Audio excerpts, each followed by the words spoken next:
자, 그 다음에 작물의 분화 과정입니다. 이거 꼭 나온다고 제가 말씀드렸는데, 이 분화는 이제 분리돼서 발달되는 과정을 이제 분화라고 합니다. 그래서 이제 답은 20번에 4번인데요. 자, 이 용어가 되게 그래도 어색하신 분이 계세요. 자, 변이 발생. 이 변이가 뭐야 했을 때 사실은 다양성이라고 외우시면 좀 편할까요? 무조건 다양해야 돼. 다양한 것들이 있어서 그 중에서 이제 죽는 거는 이제 도태, 살아가는 거는 적응이라고 보시면 돼요. 그래서 만약에 도태라는 말이 없었으면은 여기에 적응이란 말이 있었을 거예요. 사실 이 문제가 좀 잘못 출제됐어요. 제가 봤을 때는 도태돼가지고 없어졌는데 갑자기 어떻게 순화가 되나요? 이거 말도 안 되죠. 제가 만약에 시험자였으면 꼭 외웠다가 악성 민원인처럼 신고했을 거예요. 그래서 그러면 안 되겠죠. 아무튼 도태라는 건 없어지는 거예요.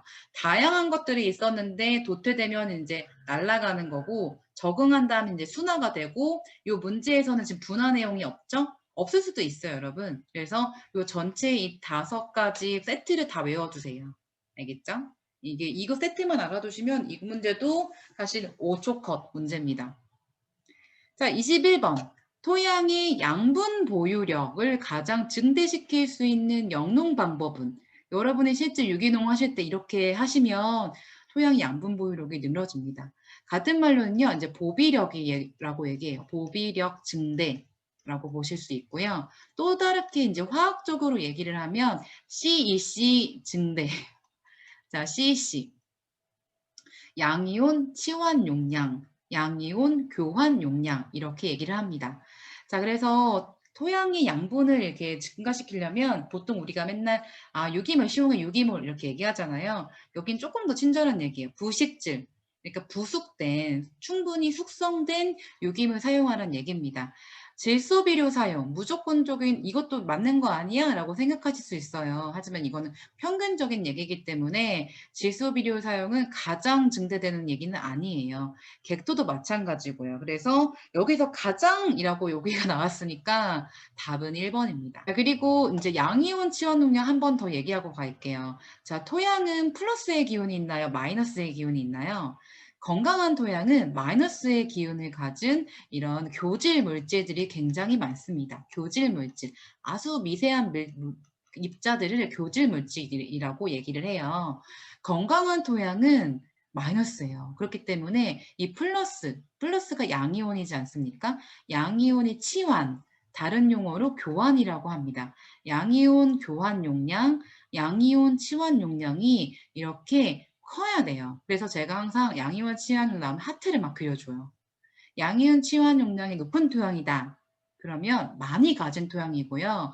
그럼 보비력이 큰 토양이에요. 그래서 여러분들은 여러분의 그 토양 검사를 하신 다음에 양이온 치환 용량 늘려주셔야 되고 또 여러분 혹시 토양할 때 기억하세요? CEC 용량의 그 순서 위기에 외우셔야 되거든요. 그 중에서 가장 높았던 게 이제 부식이에요. 부식. 근데 우리나라는 어떤 거였죠? 카올리나이트. 굉장히 좀 토양 자체가 도자기 만들기에 적합한 토양이다. 그래서 우리나라 토양은 전체적으로 양분이 부족하다라고까지 연계해서 외워두세요. 22번 볼게요. 자, 화성암. 까딱하게 안 외웠다간 틀리는 문제입니다. 자, 화성암의 주요 광물이 아닌 것을. 그래서 이것도 리드미컬하게 외우셔야 돼요.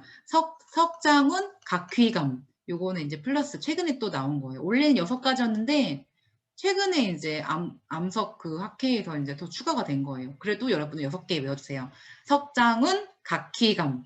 알겠죠? 한번 얘기해 보세요. 그래야 여러분 목소리에 들어옵니다. 주변에서 욕해도 괜찮아요. 합격하면 엄청 기쁘거든요. 만족감이 높습니다.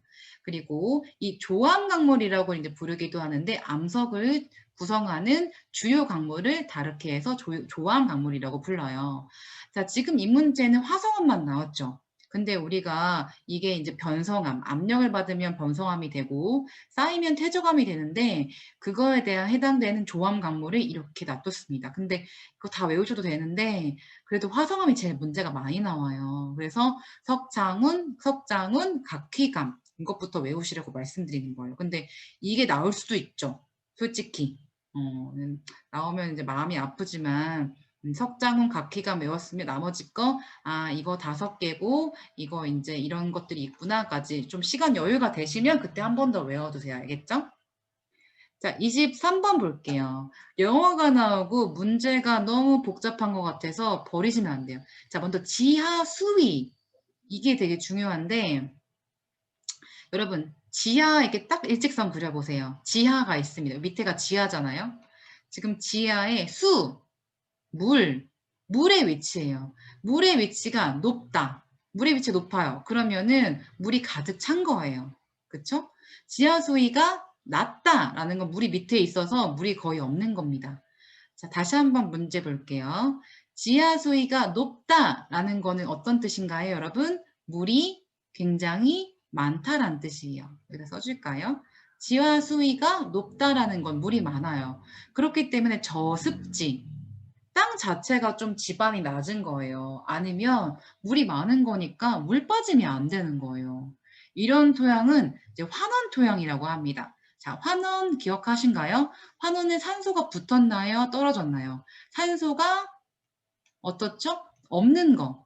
이제 지금 다 물로 가득 찬 상태라서 산소가 부족해요. 그리고 청회색. 사실은 이 위에 거 다 몰라도 됩니다. 여러분 청회색 별표. 이 청회색 나왔으면 바로 세트인 용어가 이제 요러고 글레이화예요. 글레이제이션. 그래서 답은 4번입니다. 사실은 이 전체 용어 다 꼼꼼히 아시면 좋겠지만 23번 같은 경우에는 청회색만 보시면 글라이제이션 4번 하시면 돼요. 이거 영어 놔뒀잖아요. 그쵸? 이거 일부러 어렵게 하려고 영어 한 거예요. 조금 친절했으면 한글 표시했을 텐데. 그렇지 않습니까? 그래서 요거 포드조라, 살리네이션, 염류화, 알칼리제이션, 알칼리화, 글리제이션 이것도 같이 영어 보시면서 이 한글 표현 적어주시고요. 자, 그리고 나머지 것도 한번 이제 보시면 좋을 것 같아요. 청회색 뭐 이런 것들. 그다음에 글레이제이션이다. 환원이다. 그럼 이러면 글레이제이션이다. 그 다음 거 넘어가 보겠습니다.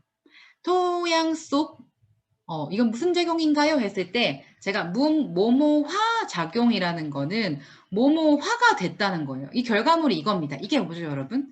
질산태질소예요. 질산태질소. 질산태질소니까 질산화가 된 작용입니다. 너무 쉬운 문제죠. 요거 각각의 화학식이 뭔지를 아셔야 돼요. 여러분 이건 뭐죠? 암모늄태질소입니다. 암모늄태질소. 자, 그리고 보시면 산소가 붙었죠. 산소가 이게 2개 붙었다가 세 번째 3개 붙었죠. 이게 무슨 작용이냐면 산화작용이에요. 산화. 산소가 붙는 거는 산화작용이다 라고 생각하시고 그래서 답은 24번에 2번이에요.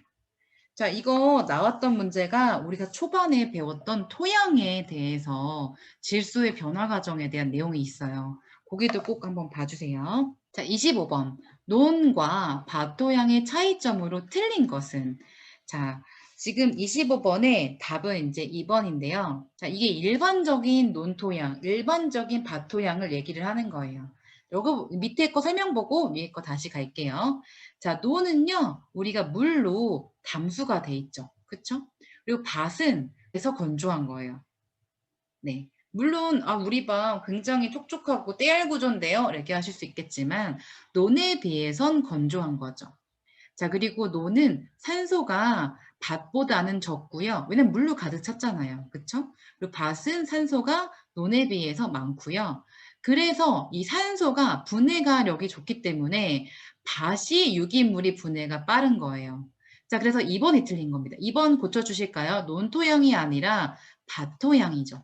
밭토양이 이제 산화 그런 유기물이 많기 때문에 산화 관련된 그런 호기성 미생물이 유기물을 분해해서 부식 함량을 이제 싸가 아니라 부식 함량도 많다라고 해주셔야 돼요. 자, 밑에 거 한번 볼게요. 지력 질소 별표 좀 쳐볼까요? 자, 건토 효과가 크다. 이거는 뭐냐면 여러분 논을 가지고 우리가 논 만들었다가 밭 만들었다가 왔다 갔다 했던 윤작법 혹시 뭔지 기억하세요? 답전윤환입니다. 답전윤환. 논 왔다 갔다 했던 이번 유기농 실기에도 나왔던 그런 윤작법. 이거에 대한 정의 쓰셔야 돼요. 답전윤환. 논과 밭을 번갈아 가면서 재배하는 방법인데 이 논에서 이제 물을 다 빼시잖아요. 그러면 건조해져요. 그러면은 어떻게 되죠, 여러분? 산소를 만나면서 유기물이 분해가 되죠. 건조한 토양 효과가 되는 거예요.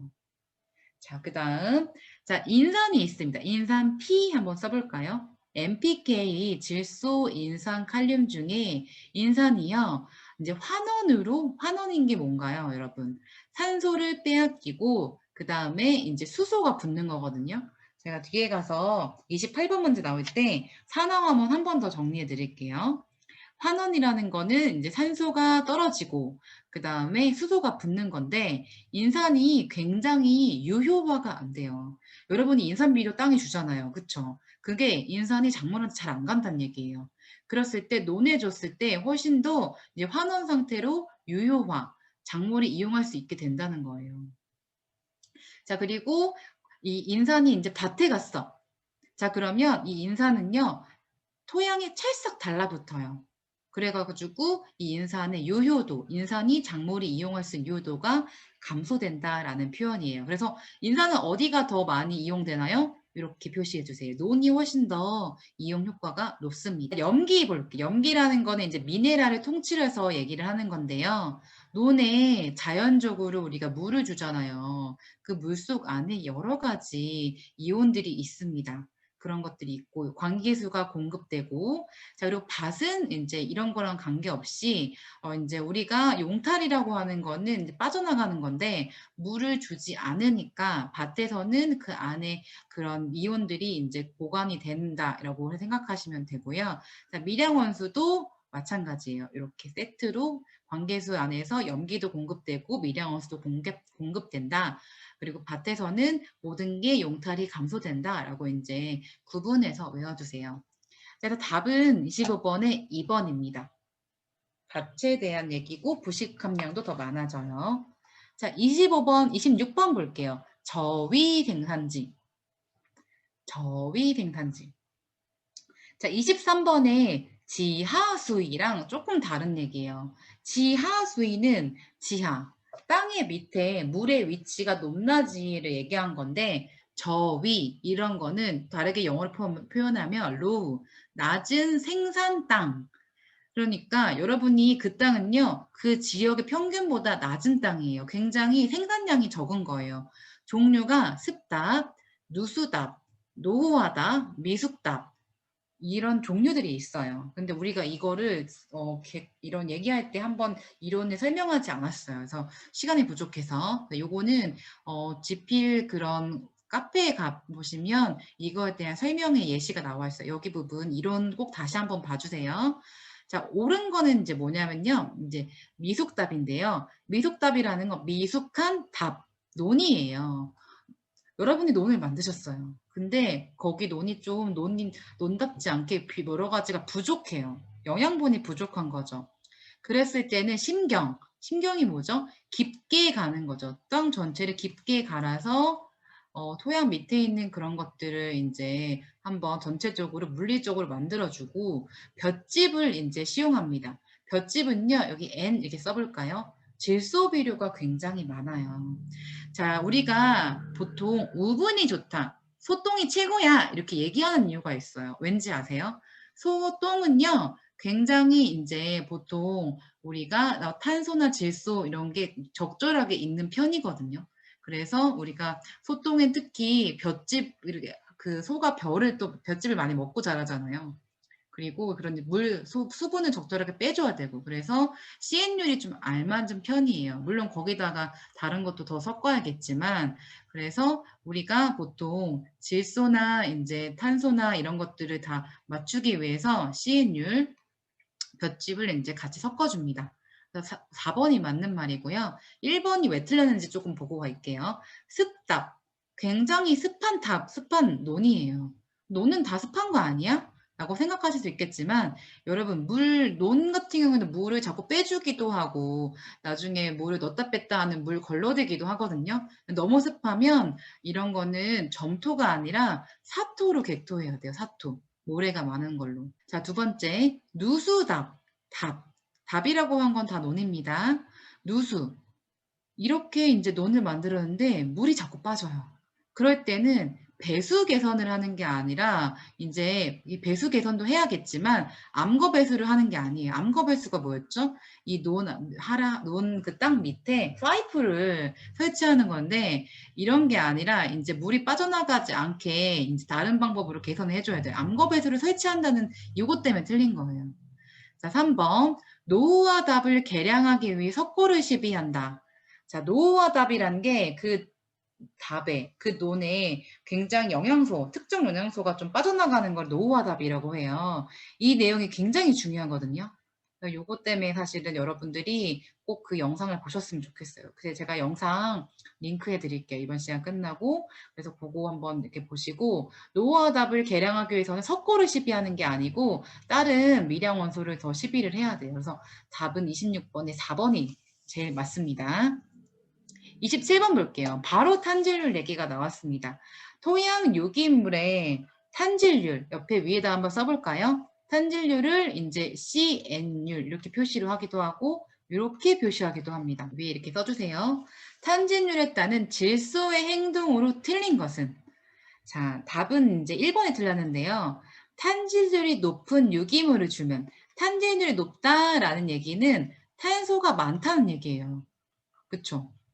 탄소가 이제 위에 있잖아요. 그러니까 탄질률 높은 유기물을 주면 질소형 공효과가 낮다라는 거죠.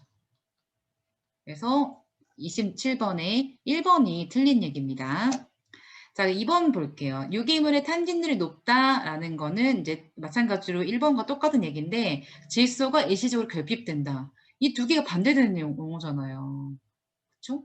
그러니까 이제 1번이 틀린 거고요. 이 2번은요, 뭐라고 하시면은 질소기하라고 합니다. 질소기하. 자, 여러분 기억해 보세요. 탄질률 숫자가 어떻게 돼야 가장 퇴비 만들기에 좋았나요?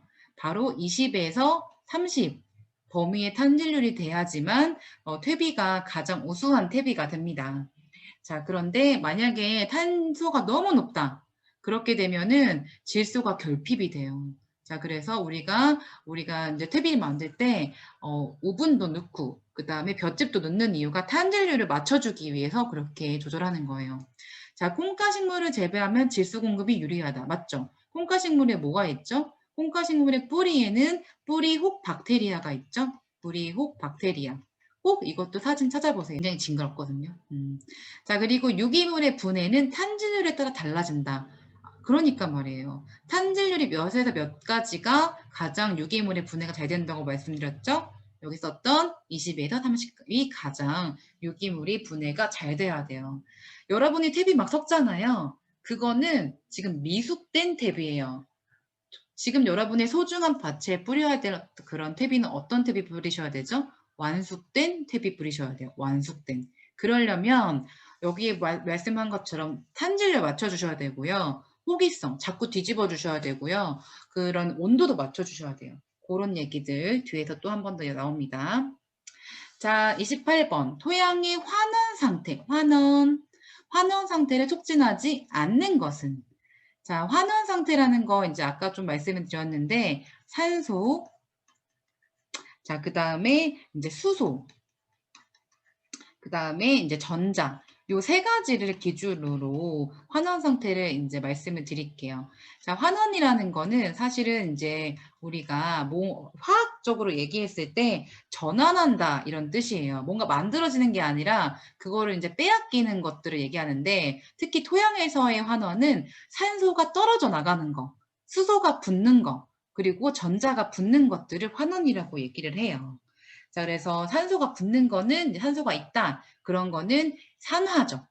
알겠죠? 그래서 산소, 산화, 환원 동시에 일어나지만 이렇게 반대의 뜻을 갖고 있다라고 보시면 되고 요거 이해 안 가시면 122페이지 그 내용 한 번 더 봐보세요. 우리 잠깐 이렇게 체크하고 갔습니다. 자, 28번 보시면 토양 환원 상태를 촉진하지 않는 것은 했을 때 28번에 이제 3번이에요. 수분이 건조하다. 건조하다는 거는 사실 산소가 있는 부분이에요. 지금 보세요. 미숙태비다. 자, 미숙태비는 이제 숨을 막 쉬겠죠. 그럼 숨을 쉬면은 산소가 부족할 거 아닙니까? 그러니까 이제 산소가 부족한 환원 상태죠. 자, 투수성 불량이에요. 마찬가지로 투수성 불량이라는 것도 산소가 부족하고 물이 가득 찬 상태예요. 미생물 활동이 증가됐다는 것도 마찬가지입니다. 미생물 활동이 많으니까 산소가 부족한 상태. 산소가 부족한 상태가 여러분 어떤 거죠? 다 환원 상태입니다. 아시겠죠? 자, 그 다음 이제 29쪽 가볼게요. 토양 단면 한번 보도록 할게요. 토양 단면. 여러분 기억하세요? 유용진모암. 여기 한번 써볼 거예요. 안 보고서도. 유용진모암. 영어는 어떻게 됐죠? 여러분? 기억나세요? OABCR. 유용진모암. 연습장 가면 써놓으시는 거예요. 물론 시험 땡 하고 쓰셔야죠. 안 그러면 미리 써놓으시면 컨닝이니까요. 자, 토양 단면을 여러분이 땅을 뚫고 갔을 때 맨 위층이 무슨 층? 유기물층, 그 다음에 용탈층, 집적층, 모함층, 안반층이에요. 용탈의 흔적이 있습니다. 그럼 O, A, B, C, R 맞잖아요. 근데 A층 있어. 딱 골라면 했는데 이건 틀린 거죠. 가장 면노한 층이에요. 그쵸? 여기서 2층이 나왔어요. 이게 완전 이제 여러분 페이크. 그래서 문제 꼼꼼히 보셔야 돼요. 알겠죠? A층 맞긴 맞는데 A2층 나왔으면 제일 맞지만 이게 가장이란 말이기 때문에 2층이 답이에요. 이게 문제 오류로 나왔을 수도 있어요. 그냥 명료한 층 했으면 2층 A층도 맞거든요. 근데 가장이란 말이 있으니까 2층 같은 말로 A2층입니다. 요 문제가 좀 어려워요. 자, 인산 P 한번 써주시겠어요? MPK 중에 이제 인산에 대한 얘기입니다. 자, 답을 먼저 표시해보고 갈게요. 자, 토양의 pH가 5에서 6 이런 건 약산성이에요. 약산성일 때 H2PO4- 형태로 존재한다. 자, 인산이요. 굉장히 특이한 게 이 pH에 따라서 다양한 형태로 이제 이제 발생이 됩니다. 여기다 좀 적어 볼게요. 산성일 때부터 알칼리 때까지 네 가지 범위로 나가거든요. 첫 번째는 H3PO4. 자, 그다음에 H2PO4 마이너스예요. 자, 그다음에 마지막 세 번째로 HP5 2가 마이너스. 그다음에 PO4 3가 마이너스. 이렇게 네 가지로 이제 범위가 되는데요. 자, 이제 문제를 다시 보면서 한 번 더 말씀드릴게요. 이거 쓰기가 어려우실 텐데, 이거는 이제 다시 한번 저희가 이제 영상 있을 때 한 번 더 보시면 될 것 같고요. 자, 1번. pH가 5에서 6, 약산성일 때 H2PO4. 여기가 이제 약산성 부근이라고 보시면 돼요. 그래서 이때 이제 이런 형태로 존재한다. 그래서 1번이 답이에요. 자, 2번 이제 볼게요. 자, 토양의 pH가 중성보다 낮아진다라는 거는 이제 어떤 거죠? 낮아진다는 거는 산성이죠. 산성일 때 용해도가 증가한다? 이게 틀린 거고, 중성일 때 중성 부근이 용해도가 증가하는 거예요. 이 인산 같은 경우에는. 자, 그리고 pH가 8 이상이다. 8 이상이다는 어떤 뜻이죠? 알칼리성이죠. 알칼리. 자, 알칼리성이라는 거는 어떤 상태로 가죠? H3PO4가 아니라 PO4-3가 지금 화학 얘기 공부하는 것 같아요. 자, 그런 얘기고. 자, 그리고 보시면은 4번. CH가 클수록 흡착되는 양이 많아진다.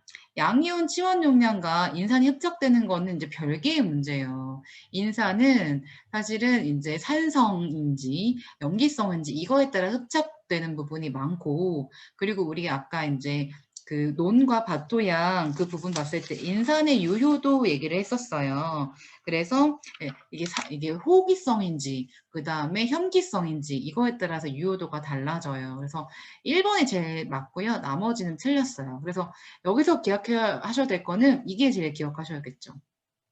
인산이 산성일 때는 H3PO4-부터 알칼리는 PO4-3-가. 그래서 이것도 마찬가지예요. 제가 말씀드리고 싶은 건 다른 거 조금 공부하시고 나서 그 다음에 괜찮아지시면 이제 이 문제는 보셔야 되는데 이 문제 조금 더 참고하시라고 76페이지 우리 책에 있거든요. 그 내용 한 번 더 참고해 주세요. 자, 31번 토양 오염에 대한 얘기입니다. 토양 오염. 자, 이 상식적인 얘기들도 있습니다. 자, 질소와 인산비료의 과다시용은 토양 오염을 유발할 수 있다. 그쵸. 염료 집적도 되면서 토양 자체에 그런 여러 가지 에너지원을 망가뜨리는 비료 과다시용이겠죠. 자, 두 번째, 농약의 살포도 토양 오염을 유발할 수 있고, 일반적으로 중금속의 흡착은 pH가 높다. pH가 높다라는 건 이건 어떤 뜻이죠? 이건 알칼리성이죠. 자, pH가 일반적으로 중금속이 증가할수록 커져요. 흡착이. 그리고 pH가 이제 낮아진다. 반대로 산성이면은 수소 결합한 능력이 강해져서 중금속의 탈착 현상이 일어나 흡착이 잘 안 되고요. 그래서 3번이 틀린 겁니다. 자, 그리고 방사성 물질은 비점 오염원이다라는 이제 이 시기 때 최초 나왔던 비점 오염원에 대한 얘기입니다. 요거는 32번 가서 얘기를 할게요. 32번 가볼게요. 자, 토양 오염원에 대한 똑같은 문제인데 여기서 이제 보시면 답은 1번인데요. 자, 문제가 비점 오염원에 해당되는 것은 이게 물어봤어요. 자, 비점 오염원이 뭐냐면 도시, 도로 등 불특정 장소가 비점 오염원이에요. 불특정 장소. 이거 줄 좀 치시겠어요? 불특정 장소. 자, 그 다음에 점 오염원은 특정 오염원이에요. 만약에 특정 대단히 가축 사육 시설, 폐기물 매립지, 유독물 저장 시설, 이거 특정 시설이잖아요. 시설, 지, 장 이렇게. 근데 산성비가 특정 지역에 막 내리나요? 그렇지 않죠. 불특정 지역의 넓은 범위에 이제 생기는 게 이제 산성비잖아요. 그래서 답은 1번입니다. 생각해보면 별거 아니에요. 비점 오염원. 이 점이 어디에 규칙적으로 있는 게 아니라 넓은 범위에 있는 거. 넓은 범위에 오염 물질이 배출하는 거고, 그 다음에 나머지 점 오염원은 특정 부위에 있는 시설이다. 그래서 사실 축사가 굉장히 오염 시설이에요. 저희 집이 사실은 이제 축사를 하고 있는데 제가 유기농업을 가르치는데 저희 남편은 가축형 그런 공장형 축산, 스마트팜 축산을 하니까 이게 아이러니한 거죠. 그래서 최근에 퇴비를 만들려고 굉장히 노력하고 있습니다. 23번. 시설 재배에서 염류 농도 동그라미 염류 농도를 감소시키는 방법으로 틀린 것은 자, 염류 농도 우리가 이제 염류 집적 같은 용도로 얘기라고 보시면 돼요. 염류 농도가 높다라는 게 염류 집적됐다라는 얘기예요. 그래서 이거를 감소시키려면 물을 담는 거죠. 물을 담아서 전체적인 염분을 빼주고 제염작물 같은 용어로 흡비작물이라고 합니다. 흡비작물. 자, 그 다음에 객토, 흙을 아예 바꿔버리거나 암거배수, 파이프를 설치해서 다 빼버려요. 그래서 토양 개량을 해주는데 4번이 틀렸죠. 돈분 퇴비를 준다는 거는 이제 질소가 굉장히 질소 인산을 굉장히 많이 주는 거예요. 그리고 이제 돈분 맡아보신 분 아실 거예요. 굉장히 이런 게 수분도 많아서 건조도 어렵고 악취도 심해요. 그래서 다른 분류보다 퇴비가 좀 쉽진 않다. 하지만 해야 된다. 왜냐면 탭이 그런 법이 굉장히 강화됐잖아요. 그쵸? 자, 그 다음 장으로 넘어가 볼게요. 자, 34번입니다. 자, 토양 미생물에 대한 얘기죠. 미생물에 대한 설명으로 틀린 것은 미세한 생물, 토양 파트에서도 중요시됐던 문제입니다. 근류균, 자, 근균류는 이제 우리가 사상균 배울 때 했던, 곰팡이 종류 배울 때 했던 그 아주 중요한 근균류 얘기예요. 이 근균류는 통기성과 투수성을 증가시키는 아주 중요한 공생적 이제 사상균 중에 하나고요. 자, 그리고 화학 종속 영양 세균이라는 그런 세균 중에 화학 종속 영양 세균입니다. 이런 거는 유기물이나 유기 산화물을 가지고 에너지를 만드는 거예요. 빛이 에너지원이 아닙니다.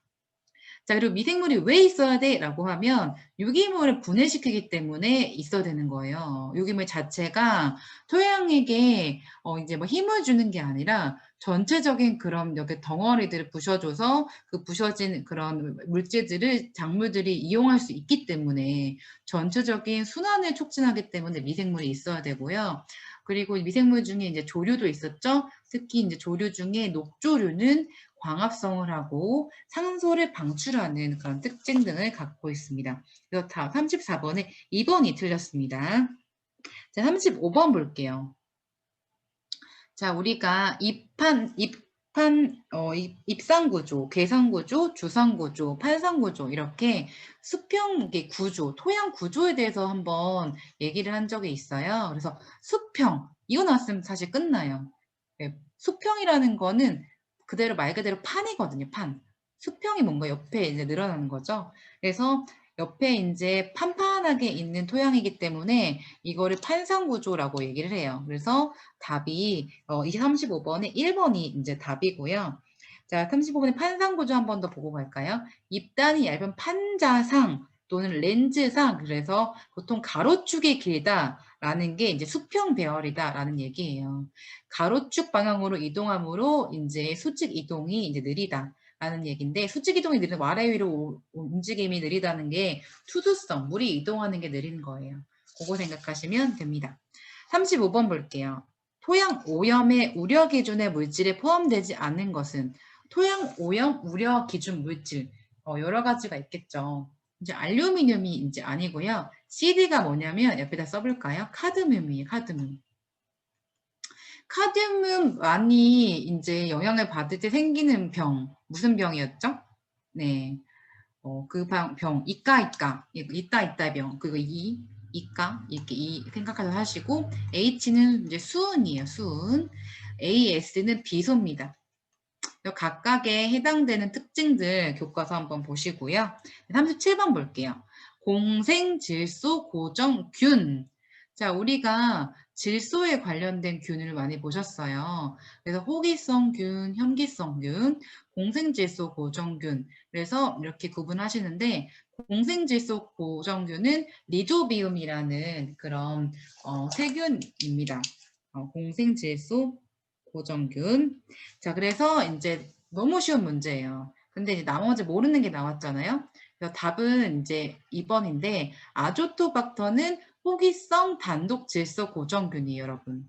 자, 그리고 여기 보시면 베이제리니카, 그 다음에 데리픽스, 데리시아 이것도 다 단독 질소 호기성 세균이에요. 근데 여기는 없지만 클로스트리디움, 요건 현기성이에요. 그래서 이거는 공기를 싫어하는 그런 세균이라는 거 구분해서 알아두세요.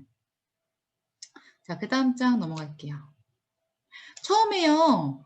기출문제 풀으실 때 되게 오래 걸려요. 근데 풀다 보시면은 진짜 쉽습니다. 거의 문제를 통째로 암기하게 되는 경우도 생겨요. 자, 38번 피복 작물에 의한 토양 보존 효과로 볼 수 있는 것은 자, 여기서 피복 작물이니까 이건 멀칭에 대한 얘기가 아니에요. 위에 약간 녹비 작물 같은 거 이런 것들을 이제 하거나 피복 작물 같은 걸로 이게 얘기를 해서 피복 작물이니까 피복을 이제 위에 뭘 씌워주는 거죠. 토양의 요실도 이제 토양 요실의 증가가 생기는 게 아니라 요실을 감소시키고 자, 그리고 토양 투수력 같은 것도 이게 이제 식물이 위에 있으니까 토양 내 입단 구조를 형성하기 때문에 적절한 사실 이게 좀 애매한 답이긴 한데 투수력이 약간 이제 증가가 돼요. 약간. 근데 이것도 사실 애매해요. 자, 실제로 문제가. 자, 그리고 세 번째. 빗방울의 토양 타격 강도가 감소가 되겠죠. 왜냐하면 피복작물이 대신 맞아주니까요. 우리가 보통 과수원에 토양에 피복작물 같은 거 녹비작물 깔잖아요. 그 이유가 과수가 떨어졌을 때 푹신푹신한 침대 효과처럼 느끼기 위해서 하시는 경우가 많습니다. 자, 답은 4번이 제대로 틀렸는데요. 유거수량의 감소. 유거수가 뭐냐면요. 빗물 중에서 토양 안으로 들어가지 못하고 흘러가는 그런 빗물이거든요. 그런 것들을 이제 좀 이제 감소시키는 효과를 볼 수 있어요. 유거수량의 감소. 그래서 4번이 답이에요. 유거수량의 감소시키고 이제 전체적으로 이제 작물들이 토양 안으로 이제 물이 들어가거나 이제 투수력을 증가시키는 그런 피복작물의 아주 유용한 효과들이 보실 수가 있습니다. 자, 39번. 토양의 침식 동물 해볼까요? 침식을 가장 받기 쉬운 토성은 했을 때 우리가 사토부터 식토까지 이제 놔뒀죠? 이 중에서 보수력이 강한 그런 토양의 성질은 가진 건 뭘까요? 이게 굉장히 점질 토양이 굉장히 많잖아요. 점질성을 가졌고 보수력이 높아요. 그렇기 때문에 이게 강한 아주 그런 토양이 물의 압력을 받으면 전체적으로 이제 무너집니다. 그래서 이제 40번 문제랑 연달아 이어지긴 하는데 점토 함량이 많기 때문에 식도가 침식의 영향을 받기가 가장 쉽습니다. 39번의 답은 1번이에요. 40번 침식에 영향을 주는 요인으로 틀린 것은 자 내수성이 입단이 적고 투수성이 나쁜 토양이 침식되기 쉽다. 내수성 이 말은 물을 보유할 수 있는 이제 물에 강한 그런 특징을 가지고 있기도 한데 여기서 보시면 투수성이 나쁜 토양 이게 무슨 토양이죠? 바로 얘기했던 식토예요. 식도 같은 경우에는 침식되기 쉽다. 바로 방금 전에 했던 문제잖아요. 그쵸? 네. 자, 2번. 경사도가 크고 경사도 길이가 길수록 침식이 많이 일어난다. 이렇게 보시면 경사도가 높다는 건 이 평평한 곳에서 여기 각도가 커지면 경사도가 크다는 거예요. 점점 커지면 오히려 침식이 더 잘 되겠죠. 잘 부셔지니까. 그리고 전체 그 산이 높을수록 무너지는 경우도 굉장히 크고요. 1번과 2번 둘 다 맞고요.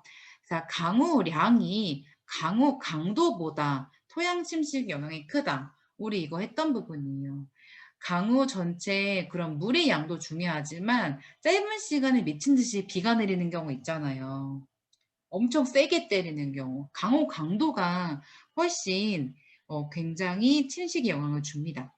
그리고 작물의 종류, 그다음에 경운 시기에 따라서 침식되는 양이 굉장히 달라요. 이 말은 즉슨 만약에 피복 그런 작물을 재배했으면 침식이 좀 덜 된다는 얘기예요. 답은 40번에 3번입니다. 자, 그리고 자, 41번 한번